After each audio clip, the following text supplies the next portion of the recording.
Middle east में जिस खतरे की संभावना थी, आखिरकार वो सत्य साबित हुई। अमेरिका और इजराइल ने ईरान पर हमला कर दिया है। इस तरह की जानकारियां सामने आनी शुरू हो गई है।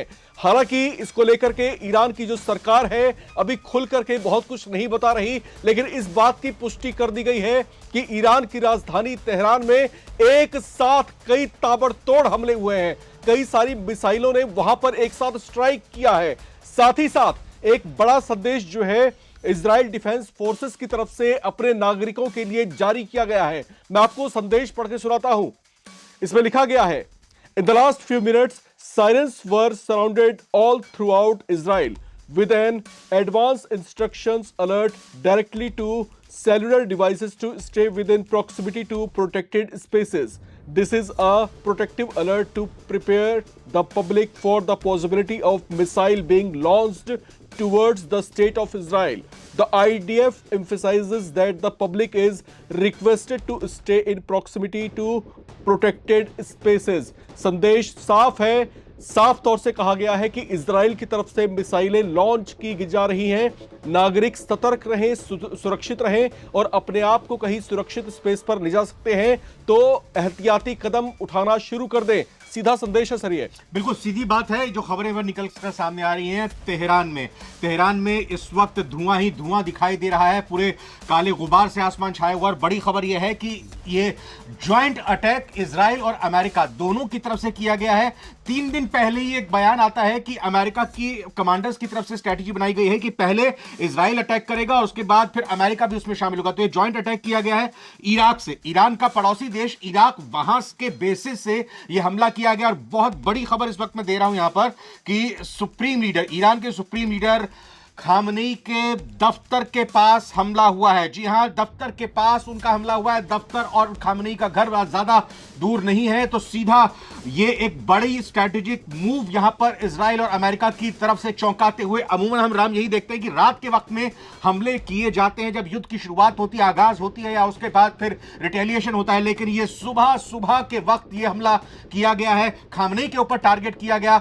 और फिर जैसे ही खामनेई के दफ्तर पर हमला हुआ, जानकारी मिली कि खामनेई को शिफ्ट किया गया है तुरंत एहतियात बरतते हुए। वहीं भारत की, अब चूंकि इजराइल का आपने आईडीएफ का जिक्र किया है, जो इजराइल डिफेंस फोर्स है, उनकी तरफ से बताया गया है कि ये हमने प्रीएम्प्टिव, यानी कि प्रीएम्प्टिव का मतलब यही हुआ कि हमने इस आशंका में, इस अंदेशे के साथ कि हम पर हमला हो सकता है, इसलिए हमने अपनी सुरक्षा के लिहाज से यह हमला किया है। वहीं दूसरी तरफ इजराइल में भारत की एम्बेसी की तरफ से भी एक चेतावनी जारी की गई है इजराइल में रहने वाले भारतीयों के लिए कि इस वक्त इजराइल में आप जहां भी हो, सुरक्षित ठिकानों पर हैं। हम सभी जानते हैं कि इजराइल में जैसी स्थिति सालों से वो युद्ध से जूझता रहा है, बंकर्स बने हुए हैं, तो वहां पर भारत की तरफ से भी अलर्ट होकर ये बातें कह दी गई हैं। जी, और जो प्राइमरी इंफॉर्मेशन इस समय निकल करके आ रही हैं उसके मुताबिक 30 हमले हुए हैं। हालांकि इसमें यह डिफाइंड नहीं है कि 30 मिसाइलें गिरी हैं, लेकिन जो ताबड़तोड़ धमाके सुने जा रहे हैं एक के बाद एक, अब तक जो है 30 काउंट किए गए हैं। और जो प्राइमरी इंफॉर्मेशन आई है उसके मुताबिक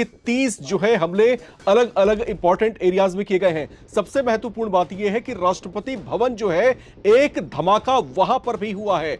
इसके अलावा जो इनका जो इंटेलिजेंस है, इंटेलिजेंस की जो बिल्डिंग है, इंटेलिजेंस ऑफिस की बिल्डिंग के पास भी एक जबरदस्त धमाका हुआ है। यानी कि एक रणनीति के तहत जो है कहां पर कौन कौन से मार्क्ड प्लेसेस होने चाहिए, वहां पर जो है मिसाइलें खास तौर से दागी गई हैं। बिल्कुल राम, रणनीति देखिए कि आप जब भी दुश्मन पर अटैक करते हैं तो आप अपने दुश्मन को उलझा कर रखते हैं, कंफ्यूज करके रखते हैं।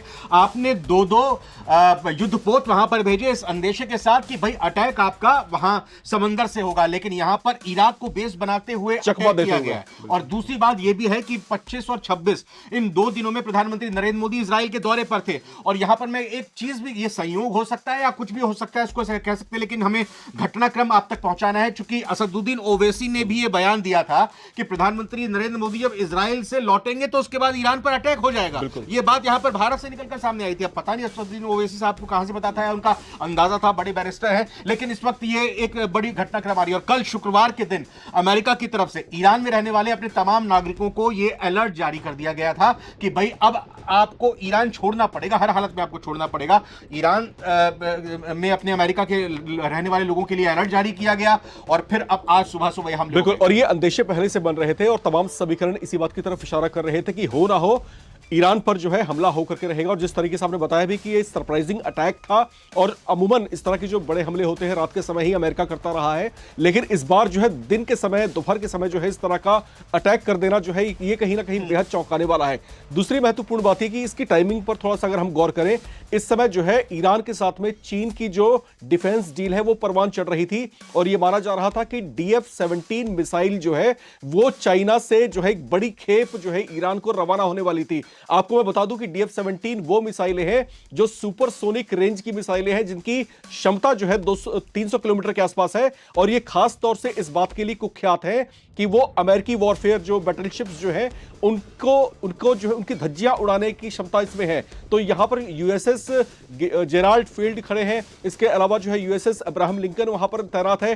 तो कहीं ना कहीं इस बात की रणनीति शायद ईरान बना रहा था कि DF-17 मिसाइलों से जो है जरूरत पड़ने पर इनको निशाना बनाया जाएगा, और एक बड़ी खेप जो है चीन से रवाना होने वाली थी ईरान के लिए। लेकिन इससे पहले कि ऐसा हो पाता, शायद इस बात का अंदेशा अमेरिका को था कि ये एक बड़ा खतरा उसके खिलाफ बनता जा रहा है, और शायद मौके की नजाकत को देखते हुए पहला स्ट्राइक जो है ईरान, अमेरिका और जो है इजराइल की तरफ से किया गया। बिल्कुल, पहला स्ट्राइक किया गया है। अब ये स्ट्राइक लगातार जारी रहेंगे क्योंकि ईरान को पता था कि उनके ऊपर हमला होने वाला है।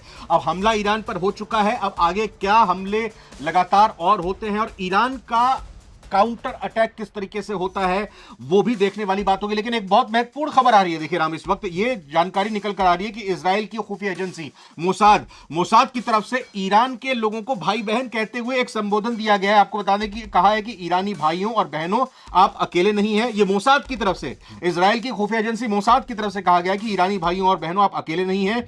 इजराइल की खुफिया एजेंसी मोसाद ने अपने आधिकारिक फारसी पर्शियन लैंग्वेज के टेलीग्राम चैनल पर ईरानियों से अपील की है। मोसाद ने अपने बयान में कहा कि हमारे ईरानी भाइयों और बहनों, आप अकेले नहीं हैं। हमारे खास तौर पर आपके लिए हमने एक सुरक्षित टेलीग्राम चैनल शुरू किया है। मोसाद की तरफ से ईरानियों से यह भी कहा गया कि वो अपने संघर्ष की तस्वीरों और वीडियो हमारे साथ साझा करें। यानी कि एक तरह से कहें कि ये ऐसा कार्ड भी प्ले किया गया है, क्योंकि आपने देखा होगा कि अमेरिका की तरफ से ट्रंप भी लगातार बार बार कहते थे कि भाई जो लोग सड़कों पर विरोध कर रहे हैं खामनेई का, उन लोगों के हम साथ हैं, आप उनके खिलाफ कुछ नहीं कहिए। तो एक ये कहें कि सहानुभूति भी बटोरने की अमेरिका और इजराइल की यहां पर कोशिश की जा रही है। बिल्कुल, और अमेरिका ने जो है अपनी तरफ से जो स्टेटमेंट दिया है उसमें उन्होंने बोला है कि हम जो हमले करेंगे वो जो है नियंत्रित हमले होंगे, यानी कि स्ट्रेटेजिक तरीके से जो मार्क प्लेसेस हैं सिर्फ उनको निशाना बनाया जा रहा है।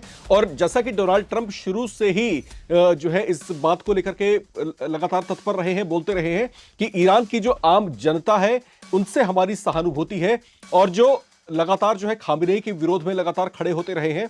और यहां पर कहीं ना कहीं अमेरिका इस बात को प्रोजेक्ट करने की अब कोशिश कर रहा है कि हमारा बैर जो है ईरान की जनता से नहीं है, ईरान के शासन से है।